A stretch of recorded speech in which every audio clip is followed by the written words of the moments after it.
Hello students, কেমন আছো সবাই? আমি নূরে আরুষি, এক্সাম অ্যালবামের বায়োলজি ফ্যাকাল্টি। আমার সঙ্গে আছে পিয়ালি ম্যাম, আমাদের এক্সাম অ্যালবামের ম্যাথমেটিক্স এবং লজিক্যাল রিজনিং এর ফ্যাকাল্টি। তো আমরা আমাদের এক্সাম অ্যালবামের এএনএম জেএনএম 2024-এ যে সমস্ত স্টুডেন্টসরা সরকারি কলেজে সিলেক্টেড হয়েছে তাদের সাকসেস স্টোরি শেয়ার করছিলাম। আজকে আমাদের এটা 6 নম্বর ভিডিও। তো আমাদের সঙ্গে আজকে রয়েছে জয়ন্তী মণ্ডল এবং ঈশিতা সরকার। এর আগে তোমরা দেখেছো আরো অন্যান্য ছাত্রছাত্রীদের আমরা সাকসেস স্টোরি শেয়ার করেছি। তো আমি একটু বলে রাখি, আমাদের এক্সাম অ্যালবাম থেকে এবছর টোটাল 8টি ব্যাচ ছিল: believer batch, champion batch, fighter batch, restart batch, প্রগতি ব্যাচ, অবিলম্ব ব্যাচ। তো আমাদের এই সমস্ত যে ব্যাচগুলো রয়েছে সেখান থেকে এবছর অজস্র স্টুডেন্ট সরকারি কলেজে সিলেক্টেড হয়েছে। প্রায় 120 জন ছাত্রছাত্রীর আমরা অলরেডি সাকসেস স্টোরির ভিডিও বানিয়েছি, এবং এই যে ইন্টারাকশন ভিডিও আমাদের 6 নম্বর হচ্ছে। সবাইকে নিয়ে ইন্টারাকশন ভিডিও করা এই মুহূর্তে সম্ভব নয়, অনেকে তাদের কলেজে জয়েন হয়ে গেছে। তো আমরা যাদেরকে পেয়েছি আমাদের সঙ্গে তাদেরকে নিয়েই আমরা আমাদের এই ভিডিওগুলো কন্টিনিউ করছি। তো শুনবো আমরা জয়ন্তী মণ্ডল আর ঈশিতা সরকার, তাদের গল্প, তারা কিভাবে এই পরীক্ষার জন্য প্রিপারেশন নিয়েছিল, কি কি স্ট্র্যাটেজি তারা ফলো করেছিল। তো জয়ন্তী মণ্ডল, কেমন আছো জয়ন্তী? তুমি যদি তোমাকে একটু নিজেকে ইন্ট্রোডিউস করো। নমস্কার ম্যাম, আমি জয়ন্তী মণ্ডল পূর্ব মেদিনীপুর জেলা থেকে বলছি। আমি আপনাদের ফাইটার ব্যাচের স্টুডেন্ট। আমি আমার নিজের জেলা তমলুক হসপিটালে এখন জিএনএম করছি আর কি। তো আচ্ছা, এর পুরোটাই আপনাদের জন্য। আমি শুধুমাত্র একটা মানে উদ্দেশ্য ছিলাম বললে হয়। তোমার র্যাঙ্ক কত হয়েছিল? ম্যাম, আমার র্যাঙ্ক হচ্ছে 4272। তো আমি প্রথম রাউন্ডেই সিলেক্টেড হয়েছি। আচ্ছা আচ্ছা, বাহ, খুব ভালো। আর তোমার কি এটা ফার্স্ট অ্যাটেম্প্ট ছিল? আর তোমার যদি ব্যাকগ্রাউন্ড একটু বলো, মানে তোমার আর্টস ছিল না সায়েন্স না ছিল? ম্যাম, একেবারেই নয়। আমার এটার পেছনে 5 বছরের একটা জার্নি আছে, যেটা পুরোটা এখানে তো বলা সম্ভব নয়। তো হুম, একটু ছোট্ট করে বলতে গেলে যেটা বলা চলে, যে আমার বাপির খুব ইচ্ছা ছিল যে আমি নার্সিং ফিল্ডে আসবো। তো আচ্ছা সেই জন্য আমার এখানে আসা। আমি অনার্সে পড়তাম, এখন আমার মানে লাস্ট ইয়ার এমএসসি কমপ্লিট হলো। তো আমি চেষ্টা করেছিলাম যাতে এবারে পেতে পারি কমপ্লিট হওয়ার সাথে সাথেই। হুম। তো সেটার জন্য ম্যাম বলতে গেলে প্রথমত যে আমি একেবারেই আপনাদের সাথে খুব একটা ওতপ্রোতভাবে জড়িত, আবার জড়িত নয় এরকম একটা অর্থে, কারণ আমি একেবারেই আপনাদের লাইভ ক্লাস কোনোভাবেই করতে পারিনি। আচ্ছা, মানে তুমি রেকর্ডিং ক্লাস করেছো তাহলে? হ্যাঁ ম্যাম, আমি পুরোপুরি রেকর্ডেড ক্লাস আর আপনাদের মেটেরিয়ালস এর উপর সেলফ স্টাডি, আর কিছুই না। আচ্ছা আচ্ছা, বাহ। আর মক টেস্ট দিয়েছো? হ্যাঁ ম্যাম, মক টেস্ট মানে পুরোটাই আপনাদের জন্য, এটা আমি বলতে পারি। আর একটা যেটা কথা এখানে আমার বলার ম্যাম, হুম। আমার খুব মনে আছে আগের বছর যখন আপনারা ওই অফার প্রাইসটা দিয়েছিলেন, ওটা না হলে কিন্তু আমি আপনাদের সাথে যুক্ত হতে পারতাম না। মানে ওটার জন্যই আমি মানে ভীষণ ভাবে এখানে আসতে পেরেছি আর কি। তো আমি মানে আপনাদের ভিডিওটা সবসময় দেখতাম, সাথে আমি এটা চেক করতে থাকতাম কখন অফারটা বেরোবে, যাতে আমি এখানে ইনক্লুড হতে পারি। তো আচ্ছা যখন অফারটা আমি পেলাম, তখন আমি যখন মানে দেখলাম, তখন আমি ম্যামকে তখন একটা মানে মেসেজ করেছিলাম যে ম্যাম, আপনি এই অফারটা দিলেন বলে আমি আজকে আপনাদের সাথে যুক্ত হতে পারলাম। তো তারপর আমি চেষ্টা করতাম সব সময় যে যাতে রেকর্ডেড ক্লাসের উপর ভিত্তি করে, আমার যেহেতু লাস্ট ইয়ার এমএসসি চলছিল, তো হুম আমি কোনোভাবেই মানে লাইভ ক্লাস কোনোভাবেই করতে পারতাম না। আর একটা যেটা আমার অসুবিধা খুব হতো, যে আপনাদেরকে যে ভালো লাগার বিষয়টা আমার লাগছে, আমি ওটা প্রকাশ করতে পারতাম না। কেন? আমি তো আপনাদের সাথে সেভাবে ইন্টারেক্ট নই, আমি একেবারেই সমস্তটা রেকর্ডেড। তো আমার ভালো লাগলেও আমি সেটা বলতে পারছি না, আবার খারাপ তো লাগে না একেবারেই, মানে খারাপ লাগলেও আমি সেটা বলতে পারছি না। মানে মানে তোমার কোনো ডাউট আমার থেকে যাচ্ছে, হয়তো সেই ডাউট গুলো তুমি ক্লিয়ার করতে পারছো না, বা মানে একেবারেই রেকর্ডিং না, ক্লাস ডাউট করতে করতে। করার কোনো প্রশ্নই নেই। আপনারা যেভাবে পড়ান ডাউট তো আসবে না। এবার যদি কখনো এসে থাকে, আমি চেষ্টা করতাম যেদিন ডাউট সলভিং এর ক্লাসগুলো হয় ওগুলোতে অ্যাড করার। মানে আচ্ছা আমি এমন একটা ইকোনমিক্যাল কন্ডিশন থেকে বিলং করি, যে কারণে আমি যেহেতু বাইরে থাকতাম, তো মানে যখনই আপনাদের লাইভ ক্লাস হতো, হয় আমি বাজার করছি, না হলে রান্না করছি, কিছু একটা করছি, যেই কারণে কোনোভাবেই মানে লাইভ ক্লাসটা করা সম্ভব হতো না। আর সম্পূর্ণভাবে বলতে গেলে ম্যাম, আমি মানে ম্যাথটা তো আমার খুবই ভয় লাগতো, যেখানে আমি এবারেও একটা ম্যাথ করিনি। এইটা একটা সব থেকে আমার বলার বিষয়, যেটা অনেকেই মনে করেন যে ম্যাথ ছাড়াও কি সম্ভব। আমি বলবো অবশ্যই সম্ভব, কেউ যদি চেষ্টা করে অবশ্যই পারবে। মানে আমি তো ম্যাথ থেকে বাঁচার জন্য সায়েন্স ব্যাকগ্রাউন্ড ছেড়ে দিয়েছিলাম। আমি আমার আমার বায়ো সায়েন্স ব্যাকগ্রাউন্ড, সেই জায়গায় ম্যাথ থেকে বাঁচার জন্য তবুও কেমিস্ট্রি কিন্তু আমার পিছন ছাড়েনি, ম্যাম, শুনছি সেই ম্যাথ কথাগুলো। থেকেই থাকতো। তো তখন থেকে আমি মনে করতাম যে যেহেতু আমার বায়োলজিটা মোটামুটি একটু স্ট্রং, আমি চেষ্টা করলে পারবো। এর আগেও অনেকবার দিয়েছি, কিন্তু সেইভাবে মানে সময় করে দেওয়া হয়নি। তারপরে একটা হয় না যে সেলফ স্টাডি করলেও কখনো যদি একটা গাইডেন্স না থাকে আমি কোনোভাবেই এগোতে পারবো না। এটা আমাকে অবশ্যই এক্সাম অ্যালবাম দিয়েছে, যেই কারণে আমি আজকে এই জায়গায় আসতে পেরেছি। আর আর তো সবাই মনে করে যে ইংলিশ আমার ভয় লাগে, পারবো না। তনিমা ম্যাম তো আমাদের জন্য রয়েছেন, ভয় করার কোনো ব্যাপার নেই। আর যেটা আমার আমার ক্ষেত্রে হতো যে আমার ফিজিক্যাল সায়েন্স ওই যে ম্যাথের জায়গা আমার খুবই দুর্বল, ফলে ওই জায়গাগুলো আমি ছেড়ে যেতাম। আর যেটা বিষয়টা বায়োলজিটা তো ম্যাডামের কোনো তুলনা বলাই মানে আমি বলে শেষ করতে পারবো না, সেই জন্য কোনো কথা হবে না ম্যাডামকে নিয়ে। তো আরেক সব থেকে যেটা আমি ম্যাডামের লাস্ট এটাতে অ্যাটেম্প করেছিলাম, যে যখন ম্যাম আমাদের পরীক্ষা দিতে, কারণ আমার ওই ওই জায়গাটা প্রচুর ভাবে দরকার ছিল, যে ওই দিনটা আমার ম্যাডামকে লাগবে, সে আমার যতই কাজ থাকুক না ম্যাম, সেইটুকু আমি পেয়েছি। আর যেটা বলার যে জিকে তো আমাদের আপনারা যা পড়ান তার বাইরে আমার তো মনে হয় না নতুন করে আমাদের কোনো বই ফলো করতে হয়। সেই জন্য ম্যাম বই মোটামুটি একটা যেটা প্র্যাকটিস সেট লাগে ওটা নিয়েছিলাম, আর সেভাবে কিছু লাগেনি। আর আপনারা তো সব আছেন, আমি যেটা করতাম যে ওই প্রিন্ট গুলো সব নিয়ে রাখতাম, আর যেটা আচ্ছা হতো টেক্সট বইটা খুব পড়তাম আর কি। আচ্ছা আচ্ছা, বুঝলাম। একদম ঠিক বলেছে, ভাল লাগলো জয়ন্তীর কথাগুলো শুনে। আচ্ছা, এবারে আসবো ঈশিতা কাছে। ঈশিতা সরকার, শুনতে পাচ্ছ ঈশিতা? ম্যাম শুনতে পাচ্ছি। হ্যাঁ হ্যাঁ, তো তুমি যদি একটু ছোট্ট করে তোমাকে নিজের ইন্ট্রোডাকশনটা দাও আমাদের সবাইকে। হ্যাঁ ম্যাম নমস্কার, আমি ঈশিতা সরকার বলছি, নর্থ চব্বিশ পরগনা ডিস্ট্রিক্ট।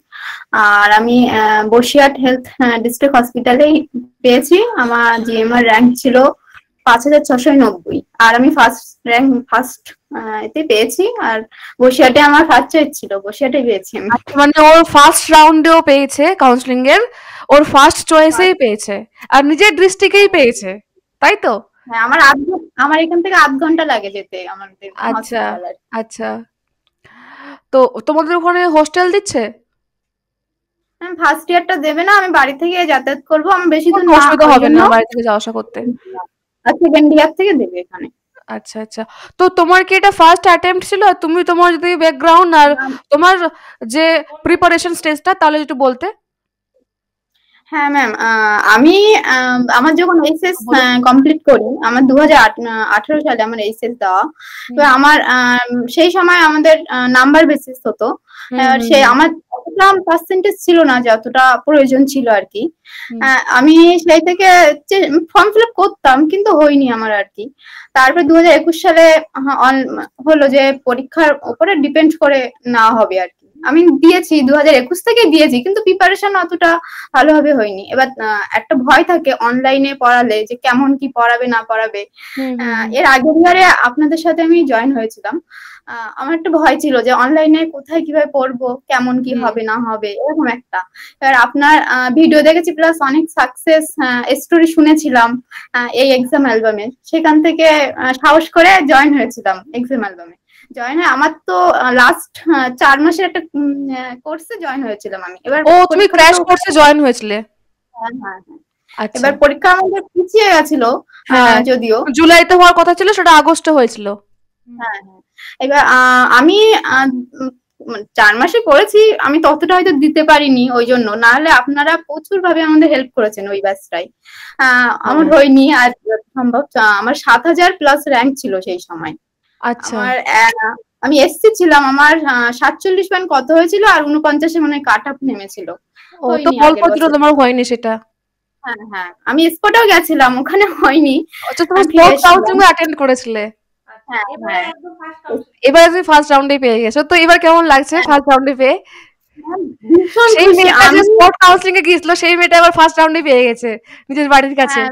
আমি যখন আমি দেখেছি, আমি বিশ্বাস করতে পারছি না যে আমি পেয়েছি, আমি ফার্স্ট চয়েস আমি পেয়ে গেছি। আমার বাড়ি প্লাস আমি ভীষণ খুশি। আর আপনাদের কি বলেছি ধন্যবাদ দেবো, বলার ভাষা নেই। কারণ বায়োলজি আপনার আগের ক্লাস, আমি আগের বছর তো পেয়েছি আপনাকে, পিয়ালি ম্যামকেও পেয়েছি। আমার সব হলো পিয়ালি ম্যাম ছিল, আপনি ছিলেন। ফিজিক্স স্যারের জন্য আমি সাবির স্যারকে পাইনি, এবছর পেয়েছি সাবির স্যারকে।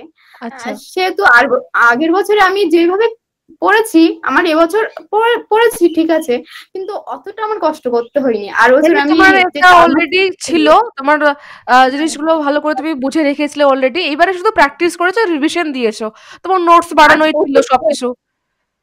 হ্যাঁ, আমি বায়োলজি 3টে রাইটার ছিল আমার, আমি বায়োলজি টেক্সট বইটা খুব পড়েছি, প্লাস আপনার যে নোট গুলো ছিল সেগুলো পড়েছি, আর টেক্সট বইটা পড়েছি। ফিজিক্স আমি সাবির স্যার যা দিয়েছিল, আমি এক্সট্রা বই হয়তো রিডিং দিয়েছি, কিন্তু আমি নোটগুলো শুধু পড়েছি। এইভাবে ম্যাথ এই বছর আমি পিয়ালি ম্যামকে পাইনি, আগের বছর পেয়েছিলাম, আমি সেগুলো প্র্যাকটিস করেছি, মানে ম্যামের যে আগের বছরে যে ম্যাথ গুলো করেছিলাম। তুমি কোন ব্যাচে পড়তে? I think champion morning. হ্যাঁ মর্নিং এ ছিলাম। ও, সকালবেলার ব্যাচ। আচ্ছা, হ্যাঁ আমরা ভোরবেলা উঠে অনেক সময় গেছে যে রাত্রে পড়তে পড়তে ভোরবেলা উঠে ক্লাসে জয়েন হয়, অনেক সময় ঘুমিয়েও গেছি। আপনাদের রেকর্ড ক্লাসের জন্য আমি আবার করতে পেরেছি, প্রচুর হেল্প হয়েছে এই রেকর্ড ক্লাসের জন্য আমার। আপনি যেভাবে কোশ্চেন প্র্যাকটিস করেছেন লাস্ট মোমেন্টে, মানে প্রচুর হেল্প হয়েছে আমার মানে পার্সোনালি আমি যদি বলি, প্রচুর হেল্প হয়েছে ওই কোশ্চেন প্র্যাকটিস করেছে। এমন একটা ছিল যে ওই কেমিক্যালের ওই হরমোন চ্যাপ্টার থেকে কি একটা মনে নেই, ওটা আপনি শুধু করিয়েছেন প্র্যাকটিস, সেটুকু আমার মাথায় চলে এসছে যখন পরীক্ষায় পড়েছে যে এটা অ্যান্সার হবে, এরকম অনেক হেল্প হয়েছে আপনি যে কোশ্চেন প্র্যাকটিস করেছেন সেটার জন্য। হ্যাঁ, আর আমি বায়োলজি এবছর লাস্টে প্রায় 700 মতো এমসিকিউ করিয়েছিলাম প্র্যাকটিস, প্রচুর। আর এমনি তো চ্যাপ্টার ওয়াইজ এমসিকিউ তো করানো হয়, তার পাশাপাশি লাস্টে আলাদা করে আবার এমসিকিউ করিয়েছিলাম। আর ইউটিউবেও ফ্রিতে প্রচুর ক্লাস দিয়েছিলাম শুধুমাত্র প্র্যাকটিস সেটের। যাই হোক, তো তোমরা কোনো টিপস দিতে চাও নেক্সট ইয়ার তোমাদের জুনিয়র এক্সাম দেবে তাদেরকে? ম্যাম টিপস বলতে গেলে আপনারা যা দিচ্ছেন সেটা যদি এভরিডে প্রতিদিন যদি সেই পড়াটা করে নেয়, তাহলে আমি বলবো যে লাস্ট রিভিশন দিলে তার কোনো সমস্যা নেই। আমি তো এই যথেষ্ট ভালো র্যাঙ্ক পাবে, প্লাস গভর্নমেন্ট কলেজ পাবে আমার মনে হয়। টেক্সট গুলো একটু ফলো, মানে আমি যেমন 3টে রাইটার ফলো করেছি তাই মানে যে 3টে রাইটার ফলো করে আমার তো সেটা মনে হয় না। যে ছায়া প্লাস তোমার সাতরা আছে, আমি প্রান্তিক, ছায়া আর সাতরা এই 3টে ফলো করেছিলাম। ফলো করলে টেক্সট এর সাথে সাথে আমার মনে হয় পার্সোনালি আপনারা যেভাবে বোঝান ক্লাসে, ওখানে যেন মুখস্থ হয়ে যায়। যে আপনি পড়াচ্ছেন বায়োলজি ক্লাস, সাবিসের ফিজিক্স আছে, পিয়ালি ম্যামের ম্যাথ, জিআই, এগুলো যা যা মেটেরিয়াল দিচ্ছে সেগুলো যদি শুনে তাহলে আমার মনে হয় কোনো সমস্যাই হবে না। আচ্ছা জয়ন্তী, তুমি কোনো টিপস দিতে চাও নেক্সট ইয়ার এক্সাম দেবে তোমার পার্সোনাল এক্সপেরিয়েন্স থেকে? টিপস তো আমরা সেভাবে কিছু দিতে পারবো না, আমি আমার দিক থেকে যতটুকু উপকৃত হয়েছে আমি সেইভাবে যদি বলতে হয়, আমি বলবো ম্যাম, আমার তো নতুন যারা বোনেরা রয়েছে তারা অবশ্যই আমাকে সাজেস্ট করতে বলে যে দিদি তুমি কোথায় পড়তে, আমি অবশ্যই বলবো এক্সাম অ্যালবামের থেকে ভালো কোনো অনলাইন প্ল্যাটফর্ম হয় না যেখানে ওরা অবশ্যই নির্দ্বিধায় আসতে পারে, এটা তো আছেই। সাথে যেটা করতে হবে, আমি নিজে যেটা করতাম যে টেক্সট বইটা খুব ভালো করে পড়তাম, সাথে ম্যাডামরা তো রয়েছেন যেভাবে প্রতিটা লাইন ধরে ধরে আমাদের বুঝিয়ে দিতেন, সেগুলো যদি আমরা সঠিকভাবে লিখে নিতে পারি তাহলে অনেকটা কাজ এগিয়ে যাবে, যেগুলো আমরা দেখলেই পরে মানে পর মুহূর্তে মনে হবে আর কি। আর যেটা ম্যাম প্রত্যেকে যে একটা বেশিরভাগ আমি যতজনকে দেখেছি যে একটা ভয় থাকে যে ম্যাথের ভয়, আমার মতো প্রচুর স্টুডেন্ট আছে যে ম্যাথে ভয়। এবার পিয়ালি ম্যাম যতই আমাদের বোঝান না কেন আমাদের ভয় থেকেই যায় যে আমরা আদৌ ম্যাথটা সলভ করতে পারবো কিনা। সেই জায়গা থেকে যদি প্র্যাকটিস করলে সবই সম্ভব, তবুও আমার মতো যেসব স্টুডেন্টরা আছে যারা মনে করে যে আমি ম্যাথ একেবারেই করবো না, আমি বলবো সেটা কোথাও গিয়ে একটু ভুল ডিসিশন নেওয়া হবে। আমি ভাবি যে আমি এবারে অমিট করেছি, পেয়েছি ঠিক আছে, কিন্তু কখনো যদি ম্যাথটা আমাদের সহায় না থাকে তাহলে কিন্তু আমাদের একেবারেই অমিট করে গেলে আমি পুরো ডুবে যাবো বলতে গেলে। তবুও সেটা একটু চেষ্টা করতে হবে, যতই ভয় থাকুক না কেন। অনেকে মনে করে যে এটা ছেড়ে ওটা করবো, কখনোই কিন্তু ওরকম ভাবে হয় না, প্রত্যেকটা সমানভাবে গুরুত্ব দিতে হবে, গুরুত্ব দিতে হবে। এবার হ্যাঁ, না হলে কোনোভাবেই সম্ভব নয়, কারণ প্রত্যেকের একটা ওতপ্রোত ভাবে জড়িত আছে, একজনকে ছেড়ে আমরা অন্যজনকে চাইলে তো সে মানে আমি ওই আমার যে কাঙ্ক্ষিত যেটা ওটা করতে পারবো না, এটা একটা। আর একটা যেটা বলার যে ইংলিশটাতেও অনেকের ভয় থাকে, আমি বলবো যে ম্যাডামরা যেভাবে পড়ান সেই রকম ভাবে যদি কেউ ভালো করে একটু বোঝে, বা আর একটা যেটা এখন তো সবাই প্রায় ম্যাডাম কিছু না কিছু করে, মানে কলেজ গোয়িং স্টুডেন্টরাই বেশিরভাগ, এইচএস স্টুডেন্ট আমরা অনেক কম পাই, তো তারা যারা মনে করে যে আমার কাছে সময়টা হবে না, তাদের জন্য কিন্তু ম্যাম রেকর্ডিং ক্লাসটা একটা মানে খুব বড় ভালো জায়গা আর কি। আমরা এখানে কিন্তু সময়টাও অনেকটা বাঁচাতে পারি, সাথে 2x স্পিড তো আপনারা রেখেছেন, তার জন্য অসুবিধার কোনো জায়গাই নেই। মানে এগুলো করলে আমার মনে হয় অসুবিধা সেভাবে কিছু হবে না। আমার মতো আমিও একবার স্পটে গিয়ে ঘুরে এসেছিলাম, 5 বছর এত ভাবে চেষ্টা করেছি, হয়নি। আজকে এক্সাম অ্যালবাম ছিল বলে আমি আজকে আমার নিজস্ব জেলাতে, এবং যেই জেলার যেই তমলুক হসপিটাল থেকে আমি অনেক কিছু পাইনি, সেখান থেকে মানে আজকে পাওয়াটা আমার অনেক বড় পাওয়া, যে আমি ওই তমলুক হসপিটাল যে আমার থেকে একদিন অনেক কিছু কেড়ে নিয়েছিল, আজকে আমি সেখানকার একজন মানে নার্সিং স্টুডেন্ট। এটা ভাবতে আমার খুবই ভালো লাগে। আরেকটা যেটা, যদি আমার বাপি থাকতেন, যদি আজকে দেখতে পেতেন, আমি আরো অনেক বেশি খুশি হতাম। সেই সাকসেসটা দেখাতে পারলাম না, এটাই মানে সব থেকে অনেক কিছু পাওয়ার মধ্যেও একটা অনেক বড় দুঃখ থেকে যায়, আর কিছু না। আচ্ছা, ও অনেক কথা বললো, জয়ন্ত অনেক কথা বলবো, আমি একটা কথাই বলবো। তুমি যেটা মন খারাপ করছো, হয়তো উনি ওপর থেকে দেখছেন, আগামী দিনে তুমি যখন আরো বড় হবে, আরো উনি ওপর থেকে আশীর্বাদ করছেন, তার জন্যই বোধহয় তুমি আজকে এই জায়গায় আসতে পেরেছো। মা বাবার আশীর্বাদ ছাড়া কোনো কিছুই সম্ভব না, নিজেদের তো পরিশ্রমই থাকে, তাছাড়াও মা বাবার অনেকটাই হাত থাকে আমাদের এই সমস্ত স্ট্রাগলের পেছনে। ওনারা সব থেকে বেশি স্ট্রাগল করেন বলেই আমরা হয়তো চান্স পাই সব জায়গায়। তো ঠিক আছে, আজকে আমরা তোমাদের সাথে কথা বলে খুব ভালো লাগলো। আগামী দিনে যারা প্রিপারেশন নিতে চলেছো, 2025-এ এএনএম জিএনএম পরীক্ষায় বসতে চলেছো, তাদের জন্য আমরা জানিয়ে রাখি যে এক্সাম অ্যালবামের তরফ থেকে কিন্তু অলরেডি ব্যাচ শুরু হয়ে গেছে। ফার্স্ট ব্যাচ অলরেডি ক্লাস চলছে। সেকেন্ড ব্যাচে যদি তোমরা অ্যাডমিশন নিতে চাও, প্লে স্টোরে গিয়ে এক্সাম অ্যালবাম অ্যাপ্লিকেশনটা ইনস্টল করে নেবে। ওখানে প্রিমিয়াম ব্যাচের সেকশনে গেলেই কিন্তু তোমরা নতুন ব্যাচ যেটা রয়েছে চ্যাম্পিয়ন ব্যাচ, ওটা কিন্তু পারচেস করে নিতে পারবে। লাইভ ক্লাস থাকবে, অভিজ্ঞ ফ্যাকাল্টিরা থাকবে, এছাড়া রেকর্ডেড ক্লাস পেয়ে যাবে, মক টেস্ট পেয়ে যাবে, এমসিকিউ সিট পেয়ে যাবে। টিল এক্সাম পর্যন্ত চলবে ব্যাচটা। যে কোনো কোয়ারিজের জন্য তোমরা এই 8509386897 এই নাম্বারে হোয়াটসঅ্যাপ করতে পারো অথবা যোগাযোগ করতে পারো। প্রাইস রয়েছে 1899। তাড়াতাড়ি তোমরা যারা প্রিপারেশন নিতে চাইছো এক্সাম অ্যালবামের সাথে, তোমরা কিন্তু জয়েন হয়ে যেতে পারো। তো সবাইকে হার্টিয়েস্ট কংগ্রেচুলেশনস যারা জয়েন হয়েছে আমাদের সাথে।